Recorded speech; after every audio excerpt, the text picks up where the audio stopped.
Este es el estado que presentan las obras del nuevo aparcamiento público de la estación de El Mercat, perteneciente a la línea 2 de Metro Valencia.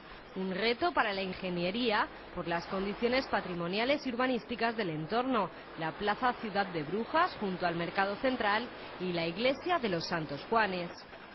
Las dos primeras plantas del parking entrarán en funcionamiento en los próximos 6 meses, mientras que las 3 restantes estarán en servicio a lo largo de 2012. Una excavación a casi 30 metros de profundidad y estamos hablando pues de que esto va a propiciar la posibilidad de casi 710 plazas de parking, estas 450 que vamos a generar con las 5 plantas, con una inversión total de cerca de 500 millones de euros, y estamos hablando de una apuesta importantísima de más de 3.200 millones de euros en estos últimos años por el transporte público.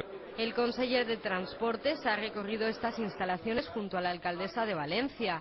Rita Barberá ha definido estos trabajos como una obra fundamental para la ciudad. Una obra de una dimensión impresionante, también una obra relacionada con la movilidad, con el transporte público y también con el entorno del patrimonio. Llega hasta los 29 metros de profundidad, que va a costar de 5 plantas de aparcamiento, más la propia planta de los andenes del metro de Unión de AT2. Cuando esta obra esté terminada y pueda estar aquí en el metro, podremos, después de que todo el planeamiento llevado adelante del Mercat, podremos peatonalizar la calle de la Lonja y consecuentemente también preservar la Lonja.